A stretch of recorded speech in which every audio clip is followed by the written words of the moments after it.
last year, Next Level Racing released the Wheel Stand 2.0, and they sent me one to review. I'll put a link down in the description below. But one important thing that they pointed out when they released this is that there would be an eventual upgrade path to turn this thing into a full-blown sim rig, and they've finally released that with the Victory Seat add-on. Luckily for us, they've sent me one to review so we could figure out if this upgrade path is something you might be interested in. All right, let's get one thing out of the way. Next Level Racing have sent this to me for free. That said, they have no editorial control over this review video, so everything that I say here are my true thoughts and opinions. I would never want to misguide you into purchasing something that isn't right for you. Let's get this thing unboxed. Where the heck is my knife? Oh, a fizzy water. All right, so you have this external shell boxing. Pretty typical of Next Level Racing. They like to kind of double package. Be careful with cutting your box open so you don't cut this seat. So here is one side of the frame, and then we have another side of the frame. So left and right side. Oh, thank God I didn't hit my monitor. Honestly, pretty minimal packaging. A lot of Next Level Racing things have like a ton of packaging. I kind of like that they've pared it down a little bit with this. Nice instruction manual.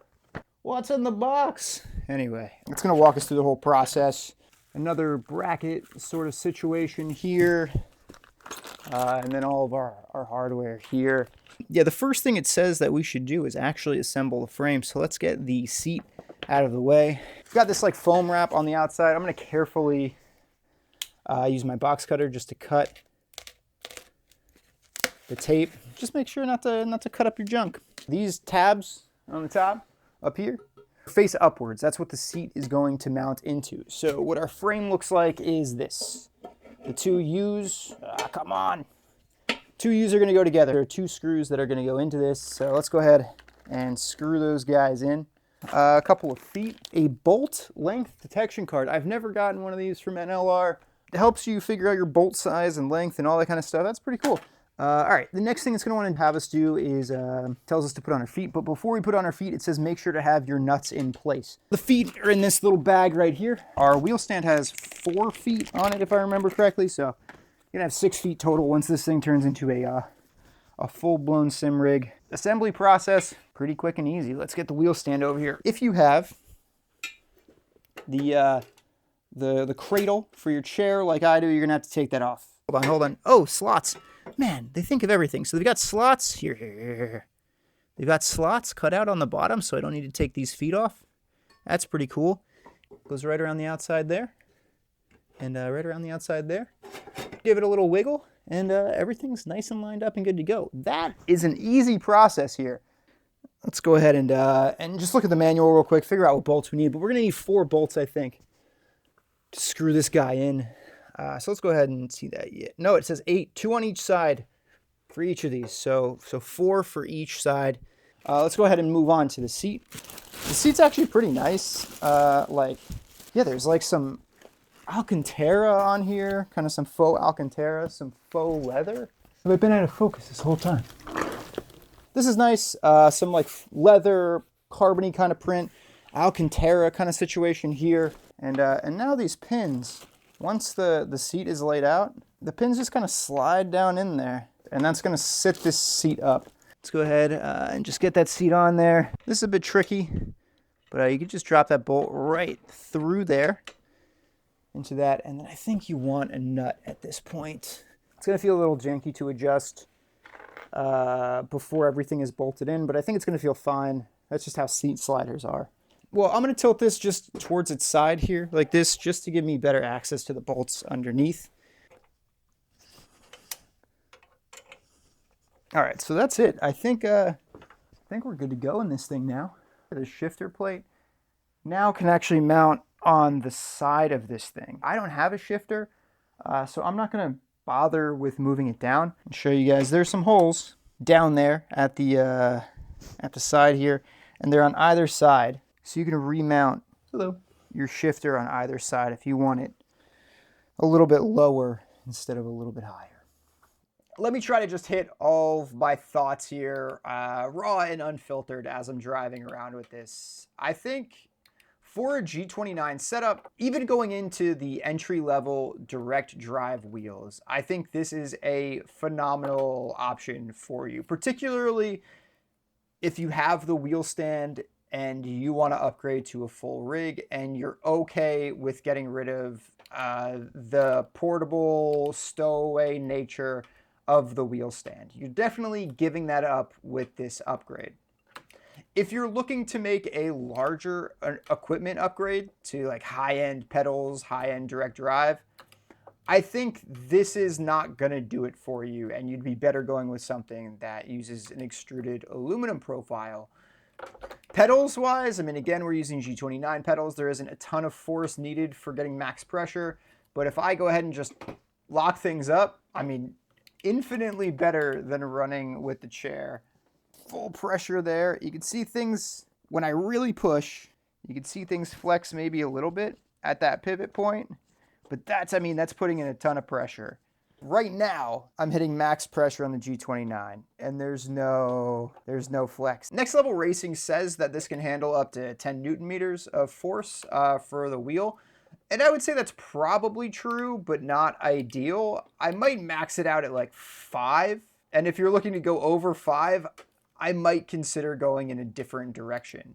If you're going to go for like entry-level load cell pedals like TCLMs or whatever else is kind of the entry of the market in that area, I think this is also going to be perfectly fine for you. But if you want to go into like HE sprints or above that, where you're getting into high kilos of force, I would probably look at going with an extruded aluminum rig at that point. I guess what that really means is it depends on the equipment that you have and what your upgrade plan is. If you're using this as an upgrade path for your existing wheel stand, I think it's a great option as long as you keep in mind that eventually there's an upper limit for the equipment that you're going to want to use on it. But maybe your long-term plan is like 5 Newton meters, entry-level load cell pedals, and I think in that case, this is going to be great for you. All right. Let me just give you the full rundown of what this thing does for you. So the Victory seat add-on will turn your wheel stand 2.0 into the Victory Simulator Cockpit. The Victory Simulator Cockpit is purchasable for $300. This add-on is purchasable for $200. Adding that to the cost of your wheel stand, which is $150, you end up at $350 US for the same thing as the Victory Cockpit. So you're going to spend an extra $50 if you go this eventual upgrade path. That said, I think it's a good solution for people who already have the wheel stand 2.0 and do want to go to a full cockpit. In fact, it's your only option if you want to stick with your wheel stand, and it is cost effective at $200 if you've already made that purchase. Once you tighten everything down, super sturdy. I'm pulling back and forth on that wheel upright, and as long as you tighten up those bolts, everything is good to go. This thing can handle up to 330 pounds or 150 kilograms of human flesh meat sitting in this seat right here. I am very sorry that I just referred to it as human flesh meat. I'm about 150 pounds, and this thing doesn't complain for me at all. You could be double my size, and it should handle you totally fine. It is quite comfortable as well. Some of the materials that they use are like the same materials that are on my seat in my sim rig. I have an NRG Prisma seat, and this faux Alcantara material is the exact same that is in that seat. I know this stuff stands up because it stood up on my sim rig for like 5 years, I think, at this point. But there's like this faux leather, this like carbon weave kind of material situation. The seat is actually really nice and comfortable. I have a bad back, so I'm super sensitive to these sort of things, and my back wasn't complaining at all for the time that I was racing. I'd be really happy with this if it was my upgrade progression.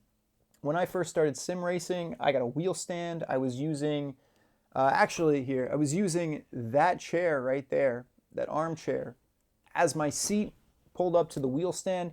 I had Fanatec V3 pedals and the CSW 2.5, and this would have been totally great for that sort of setup. That was before like entry-level direct drives were really a thing, so you guys are spoiled these days.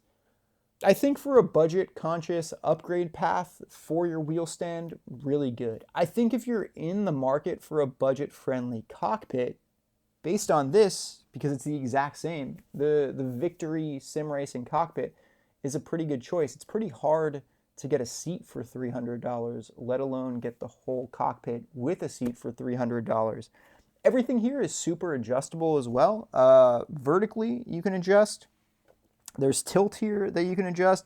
The seat comes with a slider. The pedals have a ton of different mounting areas so that you can move them around. So you can really fine tune things. For me, as someone with back sensitivity, it was really easy for me to find a comfortable seating position, especially because I'm so used to my seating position in my full-time sim rig.